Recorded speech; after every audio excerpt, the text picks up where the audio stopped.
Hey there, so we're making some changes to the show, and we really hope that you like them as we continue to dial into what you might find most beneficial for your games and, of course, for your listening experience. With that being said, here are the raw goods. We are going to be moving to a weekly release schedule, and what is considered a segment, or what you're used to being a segment for a podcast, is now going to be essentially an episode. So shorter, punchier, easier to enjoy on your commute or easy to binge. We also did a wicked brainstorm over the last couple of weeks, and we have a pretty cool overall direction that we're really excited about, and we're stoked to get into and dig into over the next couple of months. And we hope that you are too. So one of those things that came from that brainstorm is this brand new intro. So here we go. If you're vulnerable to psychic damage from roguish language, stay away from these gibbering mouths. But if you intend on listening to this podcast about enriching your fantastical group hallucinations, you're too far gone already.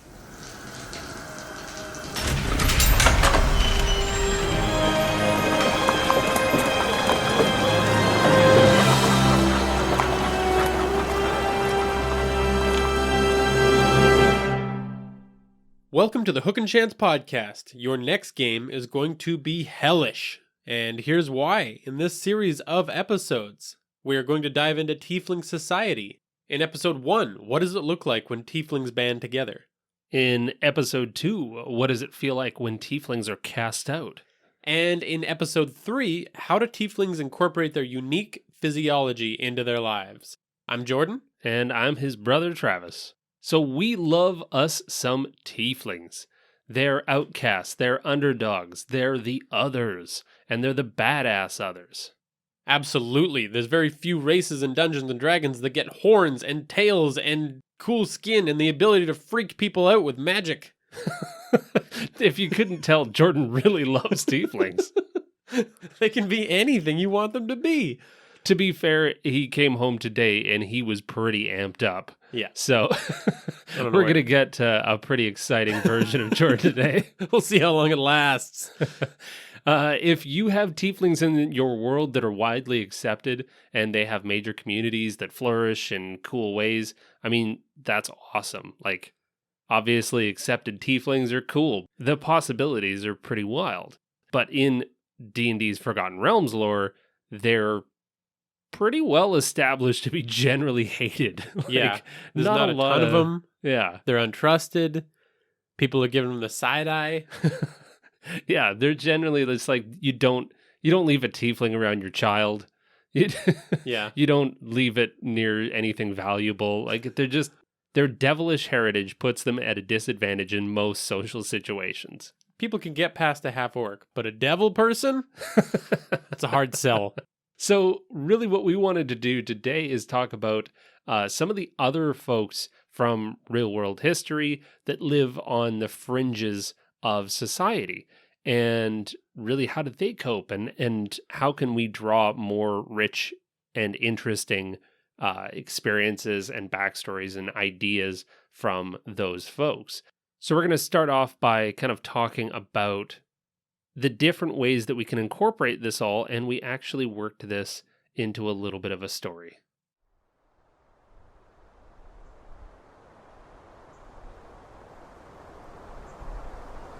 You are following a secret path that takes you deep into the rarely explored, often lethal expanses of the desert. The journey has tapped your resources and your stubborn nature nearly to their limits, but the chance to end it is finally close. Having recently escaped a potential prison sentence, the directions that you paid for are your only hope. Closed-door meetings and secretive individuals provided the direction. Your survival rests on them. Legends tell of a place deep in the sands that provides a resource normally only found in the Nine Hells. Few ever return. The heat is said to be unbearable in this part of the world, but you can't turn back now. Over the last few miles, you've seen the occasional glint of what seems to be like metal in the edges of your vision. But it must be a mirage.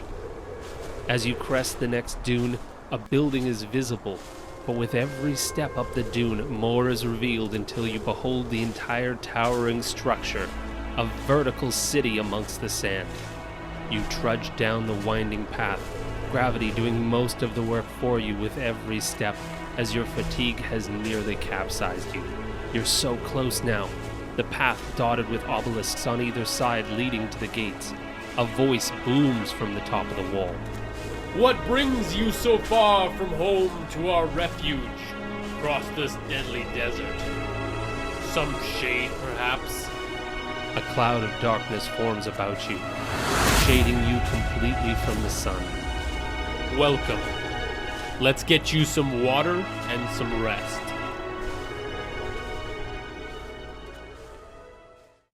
All right, and with that, we're going to hop into Archives of the Ancients. This is the Archives of the Ancients, where knowledge is unearthed to add wild insights to our world. So for this Archives of the Ancients, again, we're kind of running on this idea that, of course, tieflings aren't super welcome in many societies. So with that in mind, what kind of groups need to exist in order to facilitate a way of life that one might have to live underground?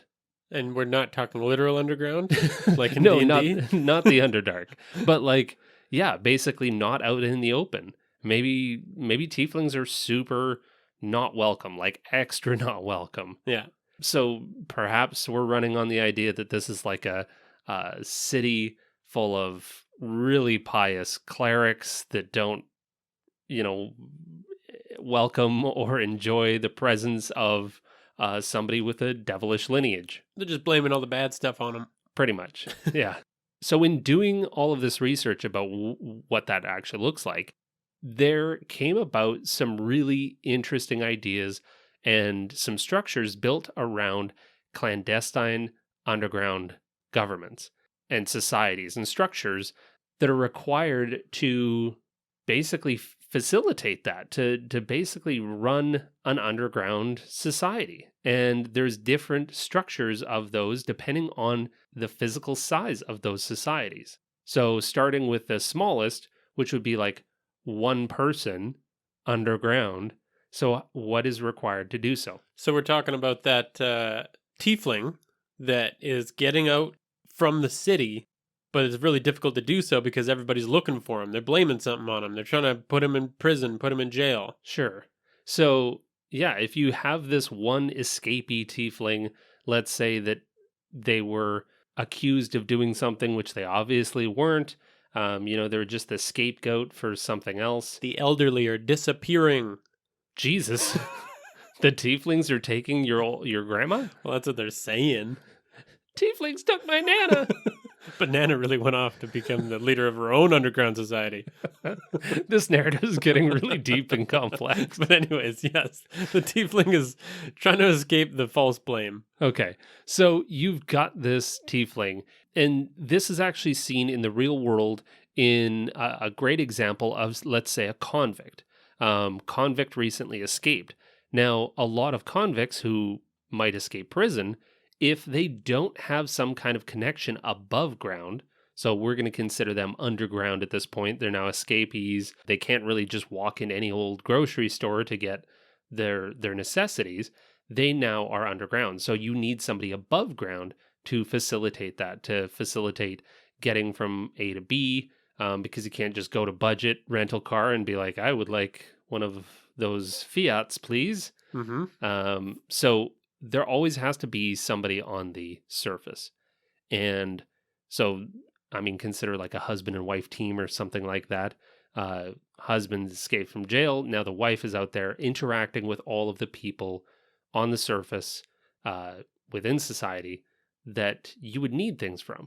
So the tiefling's wife is helping get him a horse named Fiat from budget rent-a-wagon. Oh man, this narrative's getting better all the time. Budget Rent-A-Wagon is now my go-to fantasy rental company. It's your cheap wagon. The wheels might not be totally on their axles, but you'll get there. You can rent different, compact, which is a tiny pony, maybe a mule, all the way up to your plus-sized Clydesdales. Yeah, the Yeah. war horses of D&D. Okay, so we've got this kind of squared away. So yeah, at the most simple, you've got a single leader who would be the convict, and then you would need somebody on the surface that's able to facilitate all of this. Now, it gets a little bit more complex when you get up to mid-sized underground networks. And an example might be a political group that is, on the surface, they're doing normal political protests. So, like nonviolent protests. But then you have this group that's also doing illegal things. Oh.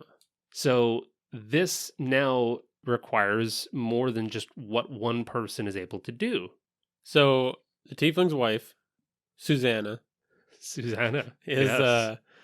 is now starting to organize some protests and getting some people on board with that Exactly. against the treatment of Tieflings in the city. And she sees that there is an obvious need to help get other tieflings that are being blamed for things that really they shouldn't. And clearly this city is becoming a more hostile place for them. Yeah. So now they've started this group to try and help get people out.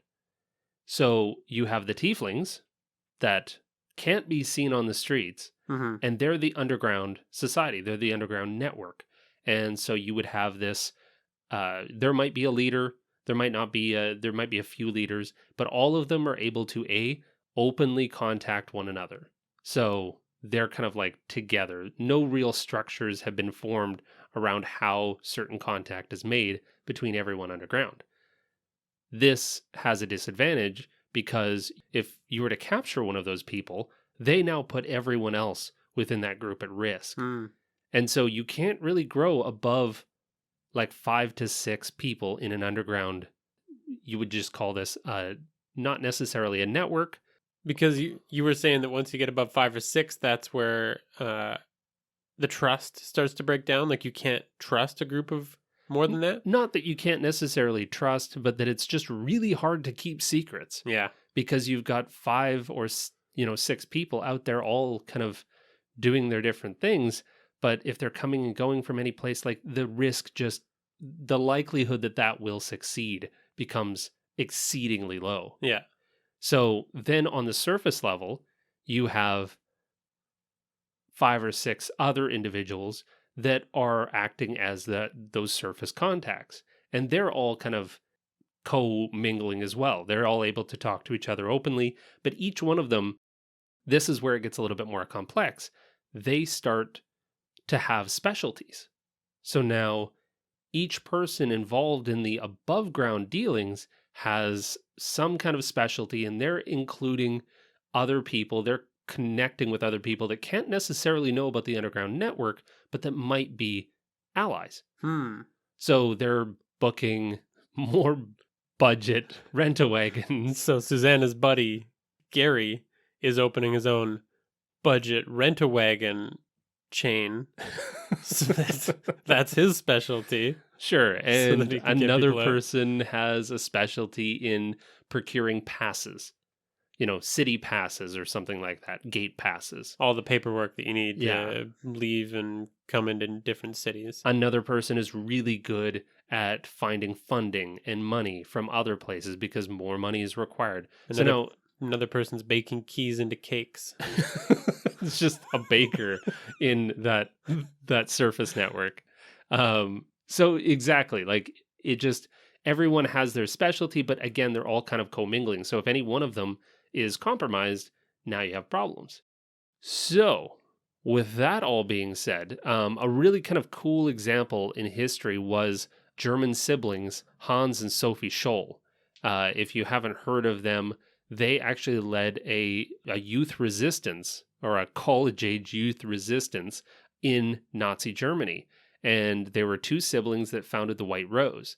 And they were an anti-Nazi propaganda group that resisted the Hitler youth movement that was super popular at the time. Like most children were involved in some way, shape, or form. So in this really, really dangerous time to be a dissident, They were airdropping leaflets with pleas to resist Nazi values all over Berlin and Germany as a whole.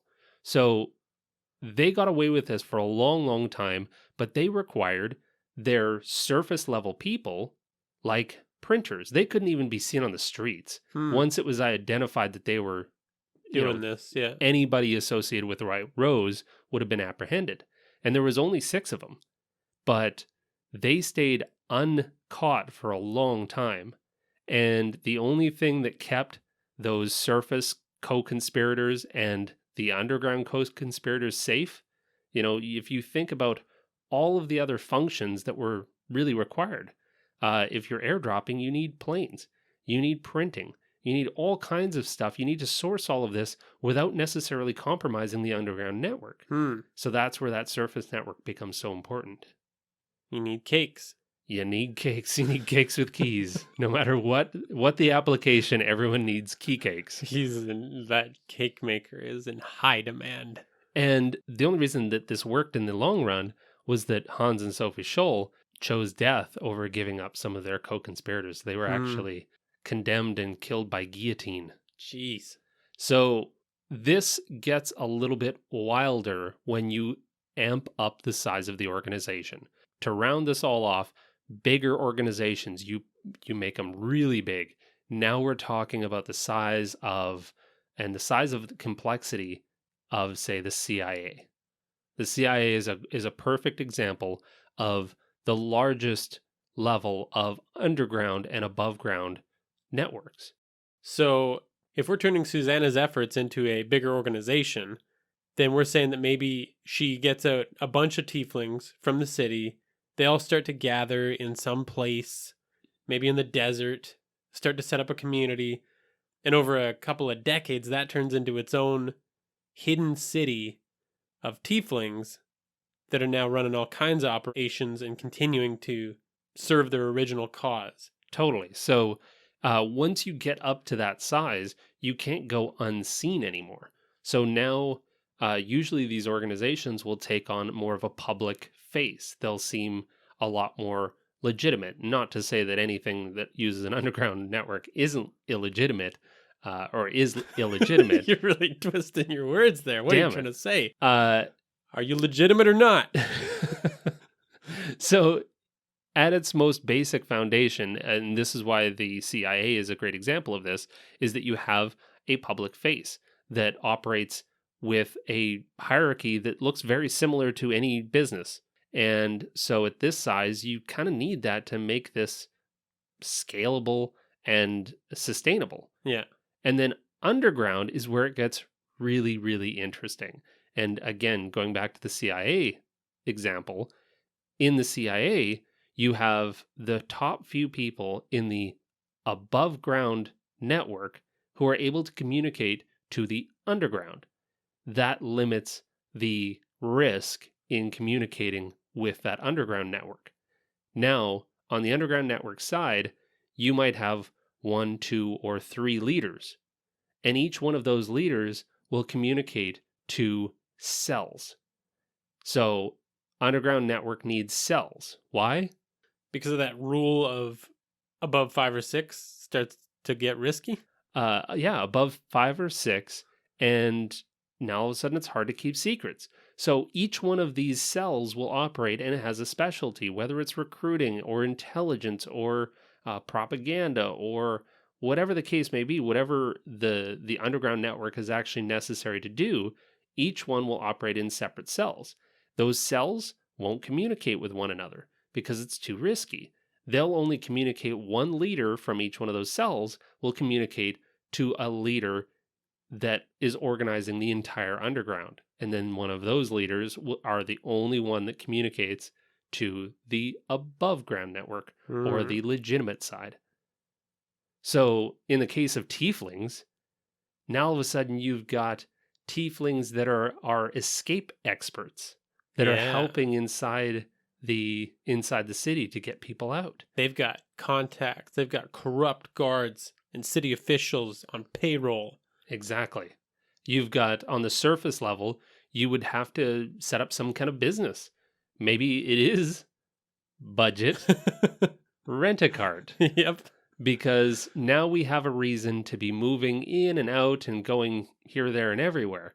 But underneath, in a false bottom of every single budget rent-a-cart that's heading to the direction of our escapees city, Yeah.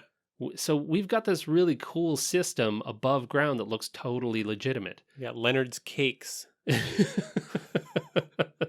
A key in every cake. Who's making these keys? Who knows? What are the doors keys do they to? unlock? Yeah, they don't unlock any specific door. They're just keys. You'll know someday what they unlock. It's just a nice surprise when you bite into a soft cake. You get to chip a tooth. Yep. So yeah, now you're gathering all of these tieflings and you're sending them out of town, and you've got this really cool underground network that can operate. So they're making money for all of their efforts on the surface Yes, through budget sure, rent-a-cart. yeah. So anyway, that's how underground organizations are structured. That's pretty cool. So beyond that, though, if you can't establish some kind of structure, if maybe things aren't that stable, politically or otherwise, maybe you say it's not worth the time.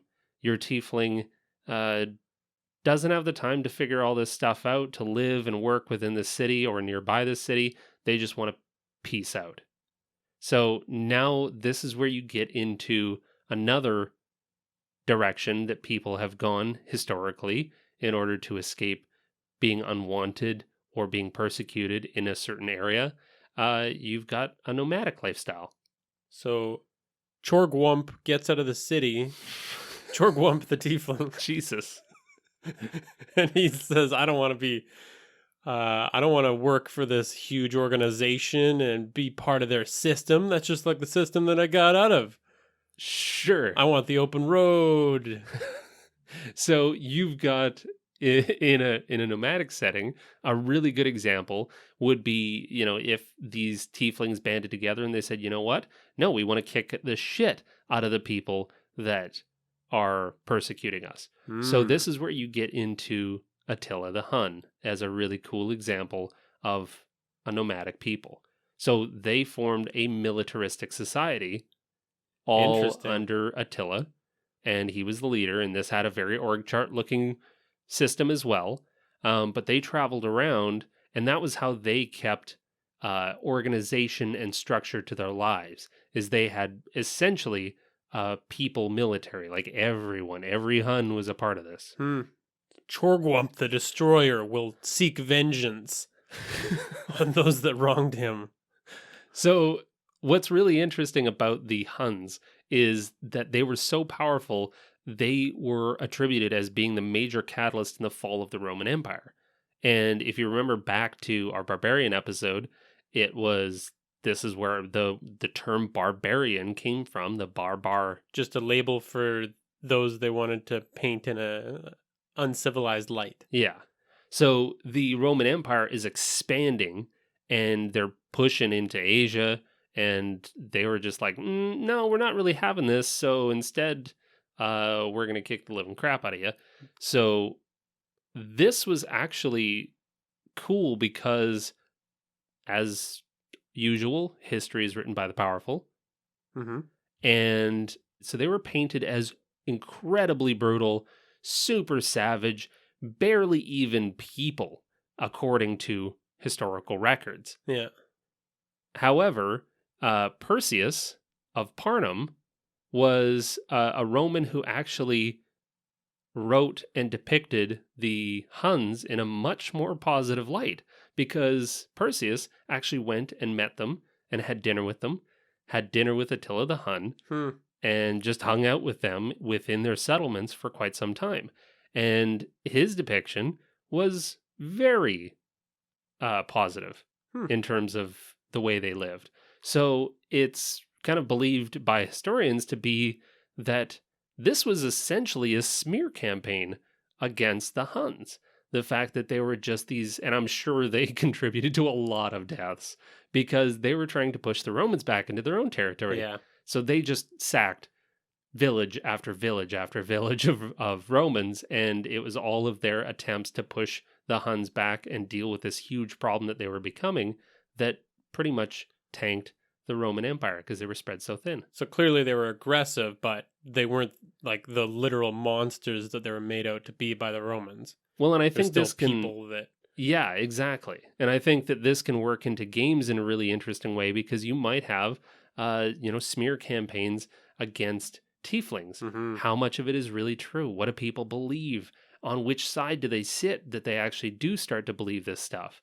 And then, of course, if Tieflings are trying to escape this kind of persecution, maybe they would fight back. So that'd be an interesting take on playing a Tiefling character is, sharing with your party that Tieflings have all kinds of different things to the way that they live their lives, and they're not all the terrible things that the city says about them. Exactly. Yeah. Another interesting example would be the Romani people, which, it's still a very not great story about how persecuted these folks have been all over Europe and parts of Asia, and they're still dealing with this today. And one of the really interesting takeaways for how they have had to basically respond to this mistreatment is that they've actually built really, really, really tight social structures. Because without all of the benefits that you would get from being an official citizen of a country and being nomadic, so think about all of the resources that we enjoy, from healthcare to travel options, education, so many things that are afforded by a particular government. But if you don't have one of those governments, or they don't represent you and they keep pushing you into different directions, into different countries, well, then you have to respond by having a really tight-knit social structure. So they have some really interesting rules. It's certainly worth kind of looking into a little bit deeper. But the takeaway here is that in a society like this, in the one that we're describing, a tiefling that's allowed to join an adventuring party, adventuring parties are pretty much the only place that they're going to be super welcome. Yeah. Because of their differences, because of their specialties, because they're frickin' badasses. Yeah, since there's probably some other unique individuals in the party as well that might get looked at strangely. And essentially, your adventuring party is nomadic. Yeah. They're a nomadic family. And so just like the Romani people, they invite people that are specialty people that know what they're doing. They have to learn all of the ins and outs. And so if you need a doctor, or you need any of these other roles that we take for granted, somebody within your family group has to be that. Well, that's your adventuring party. You've got a cleric, you've got a ranger, you've got a warlock, you've got everybody who's able to do their special thing. Yeah. And so the takeaway for this is really, if you're playing a tiefling character, you're going to bond super tightly to the rest of your adventuring party. You're not necessarily going to be the loner, the outcast within your own family group. Right.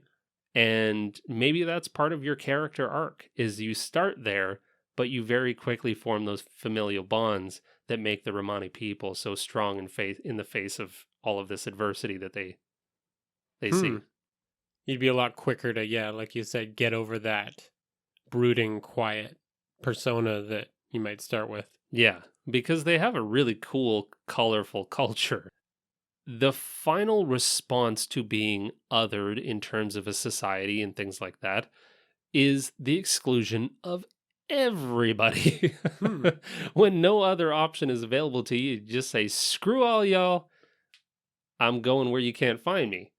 And that's exemplified in a couple of different places that I was researching.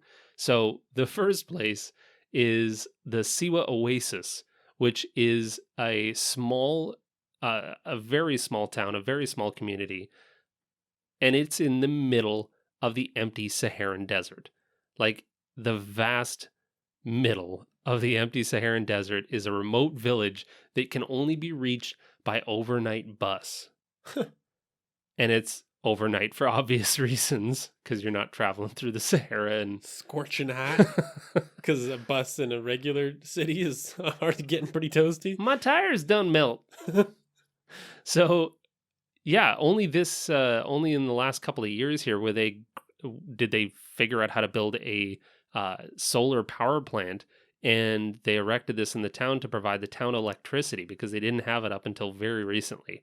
There's no cell service, and it's so isolated that the inhabitants' tribal culture has remained largely unchanged throughout centuries. So your tieflings, they just peace out. They go where no one else can go, which is in the middle of the desert. Or they developed somewhere Yeah. no one else can go. Exactly. So that advantage that they have with having heat resistance and all kinds of things like that, they start to play in. So where are they naturally going to be able to tolerate that maybe other people couldn't? Yeah. Leave me alone. I'm building the city here. They're happy in the desert. Another kind of cool example is Whittier, Alaska. So Whittier is a town of 200 residents, and the only road leading in or out of this Alaskan town, it passes through a 4-kilometer long single lane tunnel that shuts down during the evening. So it's really hard to get to. Yeah, totally cut off. And in this town, the most interesting part about it is all of those 200 residents, well, they live in one 14-story high-rise condo building in the middle of town. Jeez. There's nothing else there. There's no other 2-story buildings. So you've just got this massive tower in the middle of a very small Alaskan town. So I guess like the mayor lives in the penthouse suite or what? Sure, yeah. Well, why wouldn't you? But the building even has like half of the town's necessities, like a post office and a church and a corner store, all inside the same building. So winters all of a sudden aren't so bad in Alaska. It's actually probably pretty good to not have to heat a whole bunch of individual dwellings, but just one 200 condo building. Wow. Probably pretty efficient. So defensible. And defensible. So imagine if all of your tieflings formed this cool singular town out in the middle of nowhere where they're just like, hey, we can be happy here.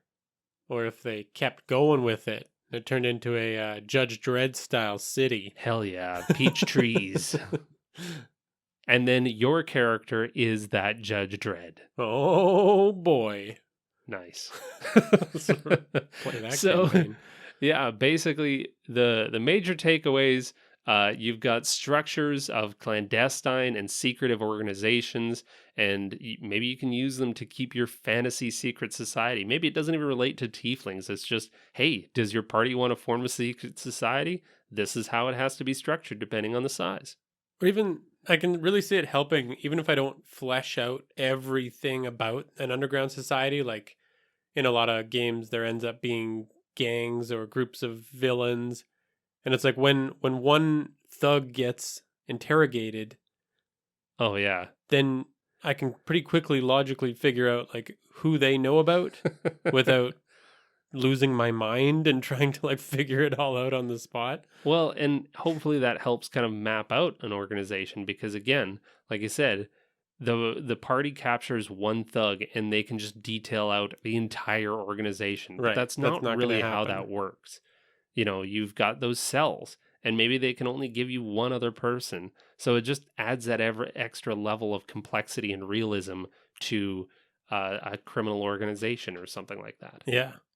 And yeah, when you can't find acceptance, you peace out. You either go rogue and start living the nomadic lifestyle, or you just go where nobody can find you. Just get some tanning done in the middle of a desert. So that concludes this episode. Hope you like the new format. I hope this is working for you. We're going to be back with more. So thanks again to Tabletop Audio for all the sound effects that you heard in this episode. You can follow us at Hook and Chance on Twitter, Facebook, Instagram, Discord, and Reddit. And the next episode, we're going to dive into what does it feel like when tieflings are cast out? What are the psychological effects of that so you can better roleplay tieflings? So thanks for listening. and play great great games. game.